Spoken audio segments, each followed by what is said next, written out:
ഗസയുടെ പ്രതിരോധവും അതിജീവനവും ലോകത്തിന് വീണ്ടും അത്ഭുതമായി മാറുകയാണ്.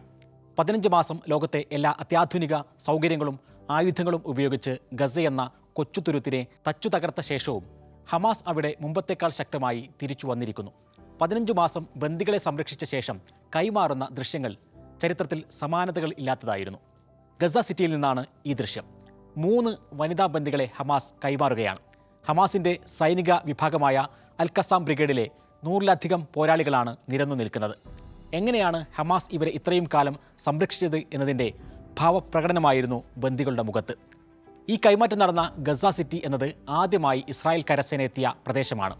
ഹമാസിൻ്റെ കേന്ദ്രങ്ങൾ എന്ന് പറഞ്ഞ് അവിടുത്തെ ഭൂരിഭാഗം കെട്ടിടങ്ങളും ഇസ്രായേൽ തകർത്തു. ആശുപത്രികളും സ്കൂളും യൂണിവേഴ്സിറ്റിയും എല്ലാം. ഹമാസിനെ ഗസ സിറ്റിയിൽ നിന്ന് തുരത്തിയെന്നും അവർ റഫായിലേക്ക് രക്ഷപ്പെട്ടു എന്നുമായിരുന്നു ഇസ്രായേൽ പറഞ്ഞിരുന്നത്. അതിനെ കൂടി തകർക്കാനാണ് റഫായിലെ ലക്ഷക്കണക്കിന് അഭയാർത്ഥി ടെന്റുകൾ ബോംബിടുന്നത് എന്ന നുണയും ഇസ്രായേൽ പ്രചരിപ്പിച്ചിരുന്നു.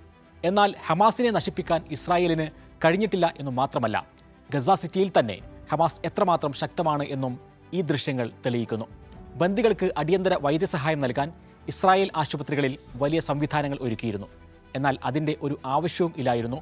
3 ബന്ദികളും വിട്ടയച്ച ദിവസം തന്നെ കുടുംബത്തോടൊപ്പം ചേർന്നു. ഗസയിലെ ജനങ്ങൾ ഒരു നേരത്തെ ഭക്ഷണവും വെള്ളവും കിട്ടാതെ കഷ്ടപ്പെട്ടപ്പോൾ ബന്ദികളെ ഹമാസ് പോറൽ പോലും ഏൽക്കാതെ ഭക്ഷണവും വെള്ളവും ചികിത്സയും നൽകി സംരക്ഷിച്ചു. അമേരിക്കയുടെ രഹസ്യാന്വേഷണ വിഭാഗവും ഇസ്രായേലിൻ്റെ പ്രത്യേക സംഘവും 15 മാസം അത്യാധുനിക സംവിധാനങ്ങളോടെ തിരഞ്ഞിട്ടും ഈ ബന്ദികളെ എവിടെയാണ് പാർപ്പിച്ചത് എന്ന് കണ്ടെത്താൻ പോലും സാധിച്ചില്ല. വെടിനിർത്തി മണിക്കൂറുകൾ പിന്നിട്ടപ്പോൾ ഹമാസും ബന്ദികളും പൊങ്ങി വന്നു. ഗസയിലെ ഹമാസിൻ്റെ ശക്തികളിലൊന്ന് ഭൂഗർഭ തുരങ്കങ്ങളാണ്. പതിറ്റാണ്ടുകളുടെ അധ്വാനത്തിലൂടെയാണ് ഹമാസ് ഗസയിൽ അവരുടെ ഭൂഗർഭ തുരങ്ക ശൃംഖല നിർമ്മിച്ചെടുത്തത്.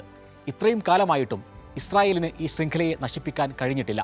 ഒക്ടോബർ 7 ആക്രമണത്തിനു ശേഷം ഹമാസിൻ്റെ തുരങ്കങ്ങളെ നശിപ്പിക്കാൻ ഇസ്രായേൽ വലിയൊരു പദ്ധതി തയ്യാറാക്കിയിരുന്നു. പല തന്ത്രങ്ങളും പയറ്റി. ഒന്നും ഏശിയില്ല. എവിടെയാണ് ഈ തുരങ്കങ്ങളുടെ എൻട്രൻസ് എന്നോ ഈ തുരങ്കങ്ങളിൽ എത്തിക്കഴിഞ്ഞാൽ എവിടേക്കാണ് എത്തുക എന്നോ ഹമാസിനല്ലാതെ ആർക്കും അറിയില്ല. ഈ തുരങ്കങ്ങൾ തകർത്താലേ ഹമാസിനെ നശിപ്പിക്കാൻ കഴിയൂ എന്നറിയുന്ന ഇസ്രായേൽ സേന ഗസയിൽ കടന്നുകയറി അവ നശിപ്പിക്കാനുള്ള നീക്കം പല തവണ നടത്തി. നിരവധി സൈനികർ കൊല്ലപ്പെട്ടു എന്നതായിരുന്നു മിച്ചം. തുരങ്കത്തിനുള്ളിൽ കയറാനുള്ള ശ്രമങ്ങൾ അബദ്ധമാണെന്ന് മനസ്സിലാക്കിയ ഇസ്രായേൽ കടൽ വെള്ളം അടിച്ചു കയറ്റി ടണൽ നശിപ്പിക്കാനും ഹമാസ് നേതാക്കളെ ഇല്ലാതാക്കാനുമുള്ള ഒരു പദ്ധതി വലിയ സംഭവമായി അവതരിപ്പിച്ചു. അറ്റ്ലാന്റിസ് എന്നാണ് ഇസ്രായേൽ സേനക്കുള്ളിൽ ഇതിന് പേരിട്ടിരുന്നത്. ഈ പദ്ധതി വരികയാണ്, അതോടുകൂടി ഹമാസ് ഇല്ലാതാകുന്നു എന്ന് സോഷ്യൽ മീഡിയയിൽ വലിയ പ്രചാരണം ലോകത്തെങ്ങും നടന്നു. പദ്ധതി പ്രഖ്യാപിച്ച് 1 വർഷം കഴിഞ്ഞിട്ടും ഇസ്രായേലിന് ഒന്നും ചെയ്യാൻ കഴിഞ്ഞില്ല. വലിയ സാമ്പത്തിക ബാധ്യതയും സൈനികരുടെ മാസങ്ങളുടെ അധ്വാനവും വെറുതെയായി.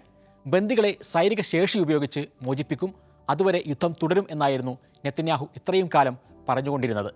ബന്ദികളെ വെച്ചായിരിക്കും ഹമാസ് വിലപേശുക എന്നറിയുന്ന നെതന്യാഹു ഈ സമ്മർദ്ദത്തിന് വഴങ്ങരുത് എന്ന് തുടക്കം മുതലേ നിശ്ചയിച്ചിരുന്നു. പക്ഷേ നെതന്യാഹുവിന് പിടിച്ചു നിൽക്കാൻ കഴിഞ്ഞില്ല.